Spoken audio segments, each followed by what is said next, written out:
They're calling it England's Amityville. There is a family that desperately needs our help. After everything we've seen, there isn't much that rattles either of us anymore. But this one still haunts me. To our first movie this evening, which is The Conjuring 2. Now, with this, it's another chapter in the lives of Ed and Lorraine Warren, played by Patrick Wilson and Vera Farmiga. Of course, they were in the first Conjuring where, I never saw it. You didn't see the first Conjuring? Thing is, I bought a video game. I bought a game for my PS4, and when you bought that game, they gave you a free gift. And The Conjuring was it. And I have it at home, still in plastic. I'm scared. I'm scared to watch it, man. Okay, I was about to say you just like, I just didn't get around to it. I heard scary things and good things about it. I said, no, I got to be in a special mood to see this. But that's an interesting approach because, since I haven't seen the first one, how is the second one? And with this second one here, not with the first Conjuring, there were things that this real-life couple is based on a real-life couple, Ed and Lorraine Warren. They would go out and solve these paranormal investigations, and you heard about that doll with Annabelle, the evil doll. They're the ones that keep her locked in glass so she can't go out and do evil anymore. Keep her in doll prison. She look like the Joker sitting in there. I know. Locked behind glass like Hannibal Lecter and shit. Every now and then if you look at her, she looks her tongue. But there's another case that's going on. And right when they say, we're not going to do this anymore. We're done. Because Lorraine, she's starting to get visions. Visions that, hey, you keep this up, you're going to piss off the wrong demon. They're going to come and get that ass in a minute. We can't get you, girl. We're going to get your man. Right. But there's one thing that's happening in London that they cannot turn away from. I mean, the church has said, wait, look, please, this family needs your help. I mean, they are bad. They ain't got no money. They broke. They can't move. They living in England. I mean, God, it's just going bad for them. Teeth all fucked up. I mean, what they gonna do? Their teeth's not like our teeth. Yeah. Cookies are cookies. They're not biscuits. Yeah, that's what they kept saying to the whole movie. Have a biscuit. They don't even have cookies on. They got biscuits. It was an American ghost. That's why he was mad. I'm calling this shit wrong. Fahrenheit, not Celsius. Now, as with the first Conjuring, this is all based on a true story, and the true story here is the Hodgson family. Now, this is back in 1977 and occurred through 1979. This is in Brimsdown, Enfield, England. And this family right here, they have, it's a lot of kids there, but they had an 11-year-old daughter, Janet Hodgson, who claimed to be possessed by some spirit, some demon. Right. And a lot of people came in to investigate this. Now, here's the thing about these movies. These movies they lie. I mean, they try to sell you on this shit so you be scared of the movie based on a true story. Until this day, they say that the house is still. And it's all bullshit. Right. It's all bullshit. You know what I mean? But with this particular incident right here, there was they called in a famous magician, Milbourne Christopher. I don't know who this dude is, but he came at the time. He's like, look, as a magician who never reveals any tricks, I'm telling these people are full of shit. Right. She lying. Yeah. He's definitely lying. Yeah, look at that dude in the background. They all look at that.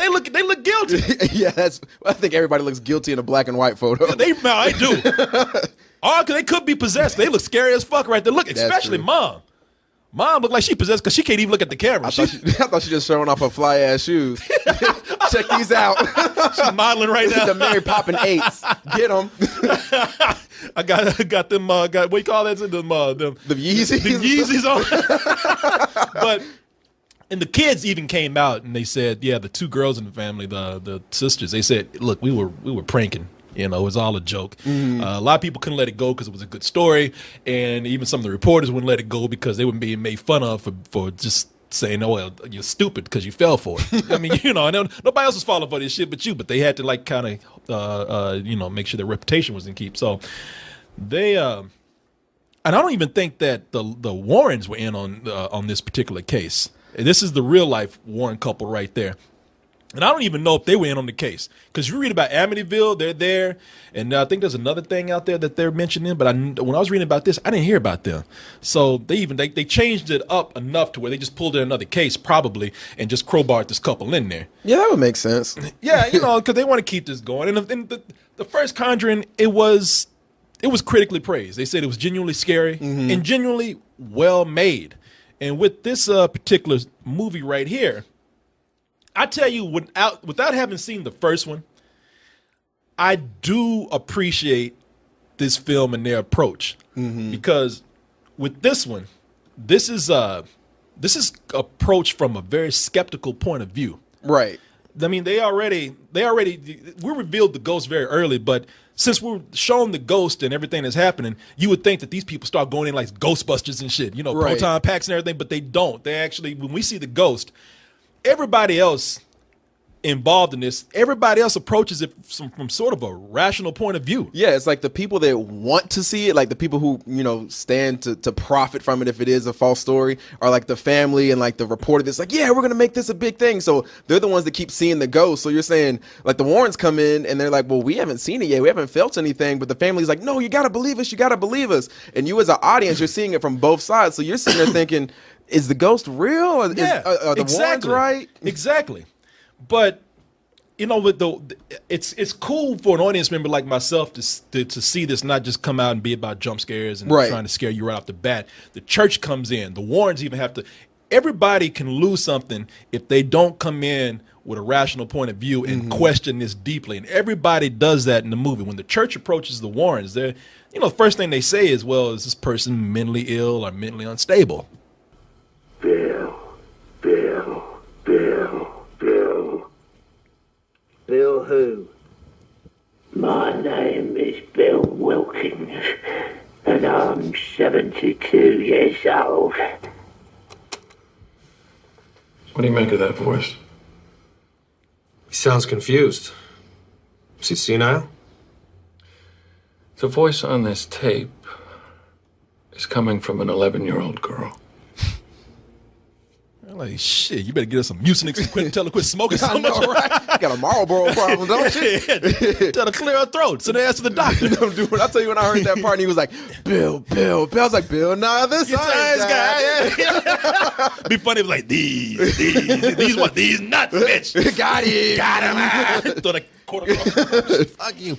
Nah, man. I thought that was a cool approach for this, man. And even though I like the approach that they've taken with this, and I'm sitting up here saying that I like being a skeptic about this kind of thing, because look, I don't believe in no ghosts. When I walk into these movies, I'm not scared by these kind of films, all these Blumhouse movies and these James Wan's movies. I really don't like that movie that he did. What was the Insidious? One Insidious, yeah, with Darth Maul and shit. Yeah, yeah, but this ghost in here, now I'm not scared. I actually love this ghost, man, because this ghost is a straight up asshole, man. The second they brought, even before they showed it, there was a part where I was like, man, this is Eustace from Courage the Cowardly Dog. Oh, because it's an old dude. And he's like, you stupid son of a bitch. Yeah, like the whole time you're watching it, and this is like, he would do shit like to mess with the family.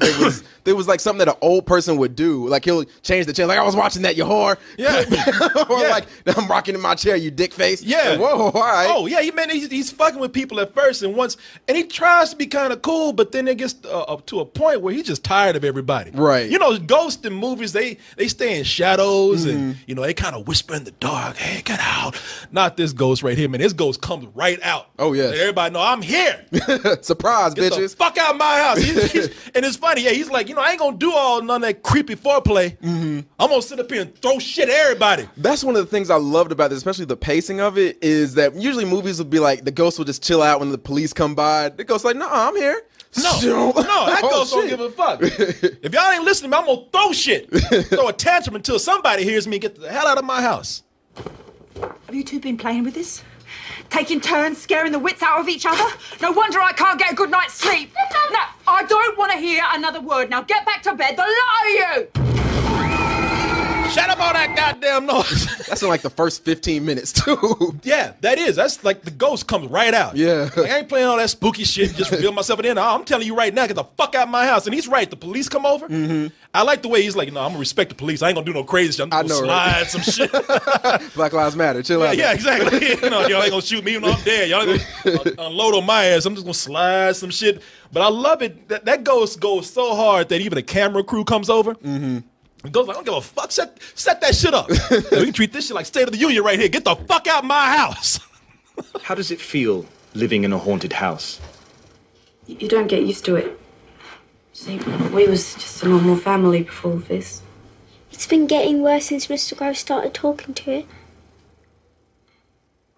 I wonder what would happen if we tried talking to it now. Yeah. Is anybody there? Is anybody there who wishes to communicate?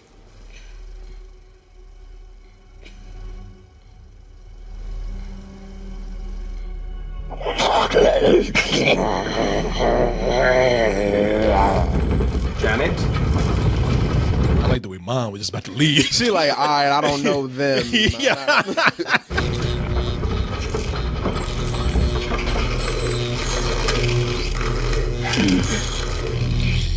Janet's asleep. And I'm talking. What is your name? This is my home. Get out now. I like the way that goes says, shit, let's make a reality TV show. So, fuck, I ain't hiding. Yeah, cut that shit out. Let's broadcast this, man. Yo, Do this shit. Yeah, let's do this shit right here. Give me a contract. But, you know, here's the thing about them mostly getting the ghost out the way. This is the way I feel about it. Because these days, I'm really, really kind of getting tired of horror films, at least these cheap horror films. We've had some nice, thoughtful, creative horror films come out. I mean, we always talk about the Babadook. I heard there's this movie coming from Turkey that's pretty cool right now. You know, everybody loves It Follows. The Witch, depending on how you feel about it. Yeah, I mean, that's still a comedy to me, too. Black Phillip. Yeah, there you go. Him and his bunny pal. And that rabbit. Just staring and shit. But this here, man, this is, you know, more mainstream, as we were saying, sort of in the vein of the Blumhouse movies and whatnot. It's James Wan who did the original and some other horror films. And with them getting the ghost out the way early right now, they made this more of a drama. Yeah. It's not so much a horror. It's you know, you're dealing with what this family's going through. You know, there are people who are going to be scared by this, but it's mostly about not only what this family's going through, but how it's starting to tear them apart. Right, the family and the Warrens as well. Yeah, the Warrens are, you know, they're a family that's they're not being split apart, but they're being scared for each other, and it just shows how much they love each other. Yeah, you hunting like ghosts and demons and shit. Like, hey, we need to like chill out for a minute. Maybe they're getting a little angry about this. Yeah, what the hell you expect? You know, and they got a daughter and shit. I mean, it's like, you know, you can see how much they care for each other. So explores their relationship. This family right here, you feel really bad for them because, like I said, they hardly have anything, man. They're, you know, they're at their ends. Yeah, like in the beginning, they're like, man, come on, like we need to pay bills and shit. Like this sucks. We can't move. Man, that's why I was so mad about this ghost, because this poor woman in this movie, the mom in the movie, I'm looking up her name right now. The mom is played by Frances O'Connor. What's her name? Peggy or something? I think Peggy Hodgson. Yeah, she's the mother, and the mom in the movie, man. She can't. They set it up well, telling you that she cannot afford to go anywhere else. She's actually trying to find some housing assistance right now, and that family cannot afford to go anywhere. And this ghost just comes in. Even the movie says, "Man, this ghost is just a fucking bully. He's being a dick." It really is, man. It's just being a dick. Like this mother here, man. Trying to see if I can find a picture of it here. You know, the mom here, they do a great job at showing her trying to like she's not. They try to set up at first to show that, all right, she's really bitchy, she's very impatient. But you see soon that she's a loving mother. Yeah. You see that she's trying to keep the family together as best as she can. Her husband ran out with a neighbor. Yeah, she's been making sacrifices like this whole movie. Like she's like, you know, I'll quit smoking to do this for you. Da da da. So like it shows that she actually genuinely cares about these kids. And in that way, it makes you care about the family. And it makes you. When I thought that ghost was cool, made me hate that ghost more. Yeah, because I thought, you know, that ghost could have sat down and said, look, you know what, I want y'all to move, but I'll work with you. Yeah, like listen, let me have this room on like Wednesdays. Yeah, I'm gonna chill out, exactly. do some crochet. You find another job, and I'll keep the kids while you out. You know, I'll help you cut coupons. But no. But no, he got to fuck with him, man. Yeah, man. Nah, squatters' rights, homie.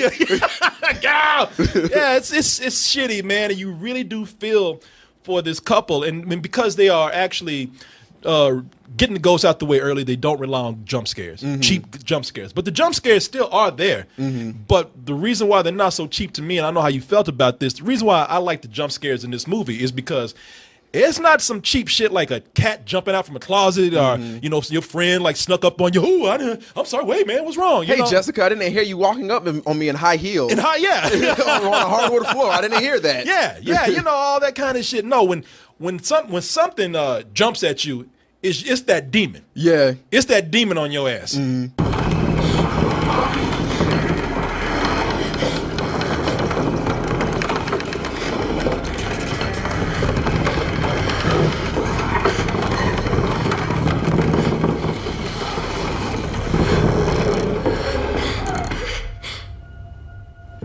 Surprise, bitch! Bitch, you won. I love that look right there. That terrified look from her, man. I gotta be like, they didn't tell her that was gonna happen. Man, they punked that girl. Yeah. You know, the director told her, hey, why don't you go upstairs and get that bag for me? They actually locked her in the room and started turning the crank. She's like, oh, James? Here's My Little Pony doll in there. Go get it. Yeah, go get it. We got a surprise for you, man. Oh, it's in the corner. Hey, wait, rolling cameras real quick. Hold on. She contorting this shit. Look at her. Yeah, man. She put in some work with this Man, role. she dislocated her shoulder doing that shit. That was good, James. I need to go to a hospital. Thank you. Dislocated her jaw. Look at that, man. She got a shit from the ring. Yeah. Man, she could swallow a fucking rhino right now. Unhinged her jaw. It's you know, and that little girl. The thing about this is that this is this, like we said, this is concentrating on the characters, the emotion behind the characters, even some of the minor characters.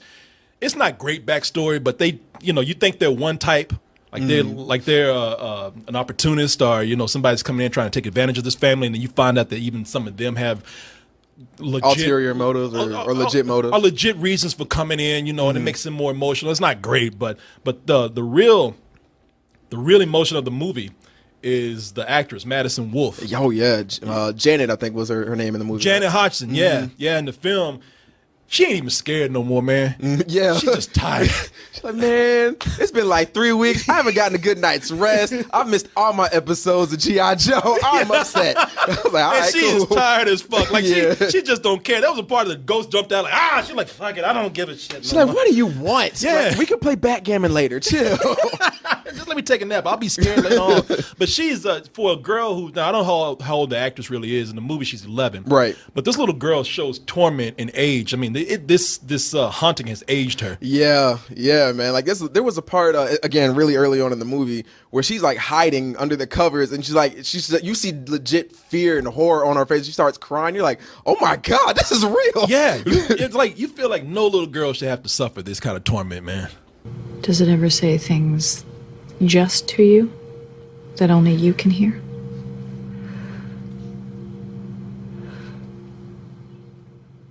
What does it say? It said it wants to hurt you. She looked mad like, no, you said that shit. Better take that shit back if I beat your little ass. I'll put hands on you, little girl.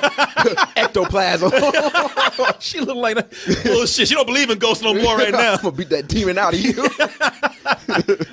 Yeah, and the cast is good, man. I mean, Patrick Wilson he's one of my favorite actors because he's one of those actors that he's never like overacting. You always see him be calm. He seems to always play roles in the 70s for some reason, or the 80s. Because he grows sideburns really well, man. Yeah, like from The Conjuring, and then Annabelle, and then was it Fargo? Like he always. I didn't even notice that. Yeah. That's a good point.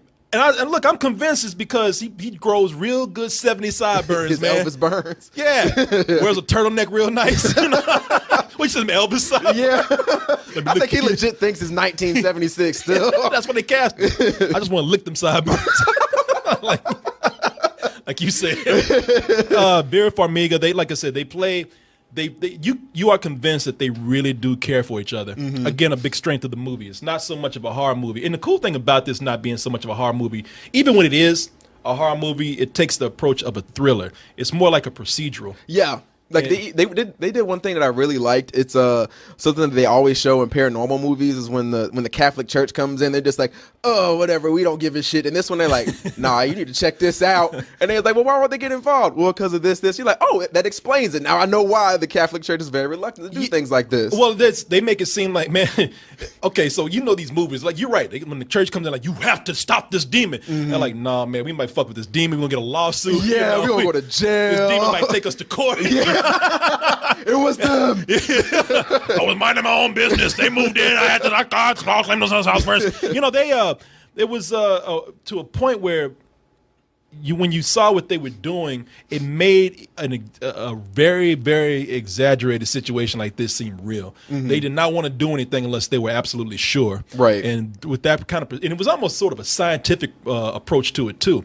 I mean, the way they set up the equipment everywhere, the way that they said, okay, this is the method for trying to make sure that this girl is speaking with two voices. You know, they had all these methods prepared, and it seemed like, okay, you know, it's still kind of dumb. But and keep in mind, and this is like pre, like, you know, was it Ghost Hunters where they have like the thermal camera? Look, it's colder over here. You know, there's a ghost there. Yeah, man, yeah. that's just the AC vent. Chill out. Yeah. Before they had the blue light, and you saw the ghost jizz all over the room. Yeah. Ew. That's ectoplay. Yeah, whatever, man. Jacking off, but. Yeah, it's it also helps that this has a bigger budget. Yeah, you know what I mean? Because that's one of the reasons why I don't like Insidious. Yeah, Insidious had a really like spook house budget thing like going on. Like, did you ever go to a spook house like in a garage or something? They got sheets hung up and everything. Yeah, that's what Insidious is like to me. Yeah, I mean, keep in mind, I really like a lot of the elements of Insidious. Like the first 3/4 of it, amazing horror movie. That last quarter of it is where it kind of lost me because that's when it went that whole spook house white face paint route. Oh yeah, but this right here, there's a budget here, and the cool thing about this budget is that it brings in for things that make you appreciate this as, again, a legit movie outside of a horror film. There's great art direction here. There's right down from the touches to make this look like the 70s to, you know, and there's even things where you look at it, they're doing things with 70s decor. Like this scene right here in the hallway where it looks like some out of a Wes Anderson movie, but you know, they took that old flowery 70s wallpaper. Right. You know, there's some art direction here.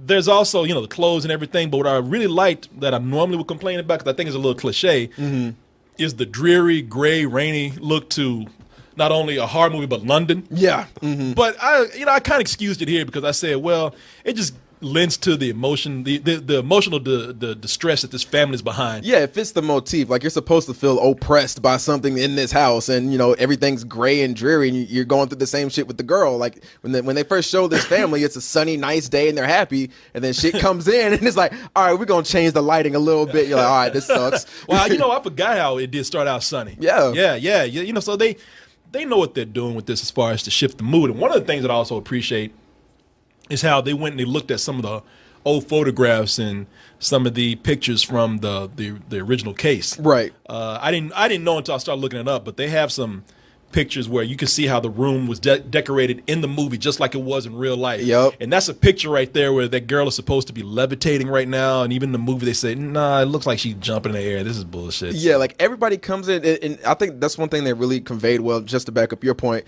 is that everybody comes in with being skeptics. They're like, all right, we want to believe you, but this is the issue, or we want to believe that, but look at this, look at that. They're questioning what the audience thinks. So it was nice to see like characters in the movie that are like, all right, they're rational, normal, everyday people. Yeah, and they even had some touches with the 70s motif, man. Some humorous touches. Do you remember when they were shooting that TV show, and they when the TV crew came to investigate the case, and they edited it so bad. Yeah. And the people were acting really bad. I love that. I was like, it looks just like a 70s or like film in that mode right there. Like when they showed the police couple walking up and then they popped up closer. Yeah. Everything was so bad. You're like, Jesus, what the hell? Yeah. Y'all teleport, y'all ghosts. But it's meant to be comedic, but they didn't overdo it. Right, yeah. That was one thing that James Wan did really well in this movie. He was able to bring in horror, comedy elements, drama elements, thriller elements. Yeah, like this movie bounced around with the like different genres the entire time. Yeah. And you know what? I'm very surprised by this film. I really am, because I didn't expect to have so many other genres in there and have those genres perform well. But you know, it's not a perfect movie for me. I mean, it's still, because it's a horror movie, and because they now got some money They got to do things now where they show you like the special effects they can't afford. Right. They had this thing in there with, which I thought it was dumb. I don't think it needs to be in there at all. Some subplot with the crooked man. Okay, and this is my big problem too, because like I was sitting there watching, I was like, all right, I see what you're going for, and then they bring in the crooked man, and I was like, all right, James Wan, you just auditioning for a Slender Man movie. I see what's going on. Yeah, they had this being in there, the crooked man, that has nothing to do with this case, nothing to do with this movie, right? And it's just, and the reason why they have it there is because the Slender Man is probably popular, and plus they got to show you the actual effect of them creating the crooked man, and it's one thing to have that effect in there for no reason, but to like introduce him in stupid ways. You remember that dog was sitting there and he transformed like a transformer? He's like, surprise! Oh shit! All right. Like, wait a minute, this don't make no sense right here, man. I thought it was cool, and I was like, whoa, like that dog's turning into something. And then when it finished the transformation, I was like, all right, that's what you was going for. Yeah, y'all could have left that out. Yeah, they didn't need all that in there. And the ending to this, they have to put on big.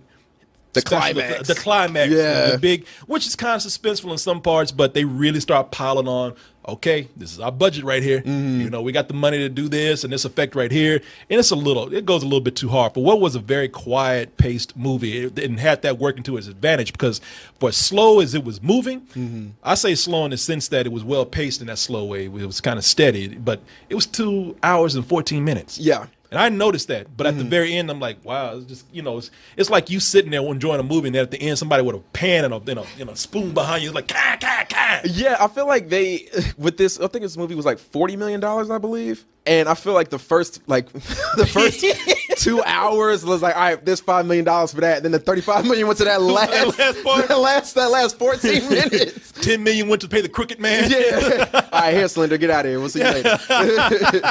Yeah, man. I'm very surprised by this film, man. I did not expect the quality of this film to be what it is, and everything that kind of worked in it worked better than the horror movie that it's supposed to be itself. So I'm giving this a matinee. Okay. I actually enjoyed this a lot. Okay.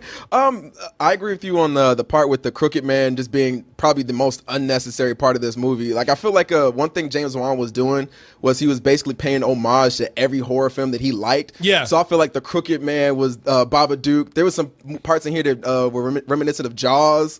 There's parts in here where they're like you said, like The Shining, where the nun's standing at the end of a long hallway. So those parts I really appreciated. And there were some and this just goes to James Wan's credit. He's an amazing director. There were some things in here I saw, I was like, I don't think I've ever seen that in a horror movie, but that was amazing. The first interrogation scene when Ed gets there and they have the little girl hold water in her mouth. Yeah, that's an amazing scene. Like, there's stuff going on that like you kind of like you don't know if you're making it up with in your own mind or it's actually happening. Well, what they did was there's a lot of great camera work that goes on. A lot of it happens in very quiet moments, and you don't even notice. Right. There's moments where they play, instead of doing a jump scare, they're playing with perception. Right. They're putting things out of focus. They're putting stuff in shadow. There's parts where the camera's moving, and that would be for an action scene, but the camera's panning around a character, and you don't even really notice. Right. Because it's playing to the story and playing to that scene. So I don't know exactly what you're talking about. Yeah, and they they use sound well in this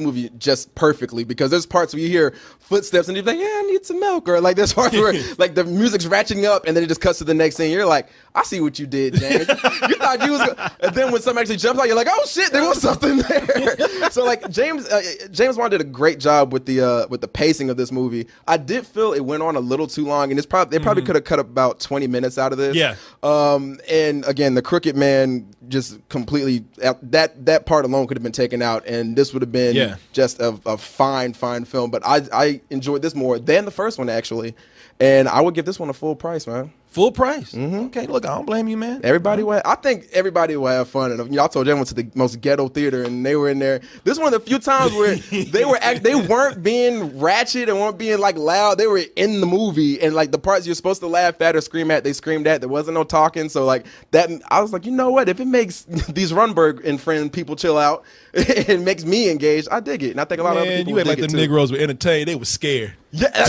hey, if it's doing its job, then if it's a horror movie, you know, Negroes were scared. That demon ain't gonna get me. Nigga, no, he's old. But yeah, man. And then there's a lot of stuff. And thinking about this, there's a lot of things in this movie that we really can't talk about. Yeah.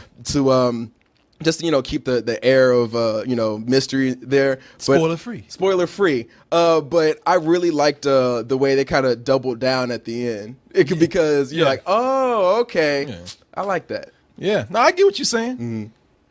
You want a Negro to act right, pull a ghost out. Exactly. You'll get quiet as hell. Yeah, you got to make it like an old white ghost. Yeah. Shit, y'all know that's where the Klan came from, right? Yep. Yeah. We'll scare these black folk into thinking we're ghosts. Boo, Negro. Ghost boo. was running. What the hell? That's racist. Such a good girl. What's there wrong with her? An oppressing spirit will try to force you to commit the ultimate sin. And what's that? Murder, suicide, or both.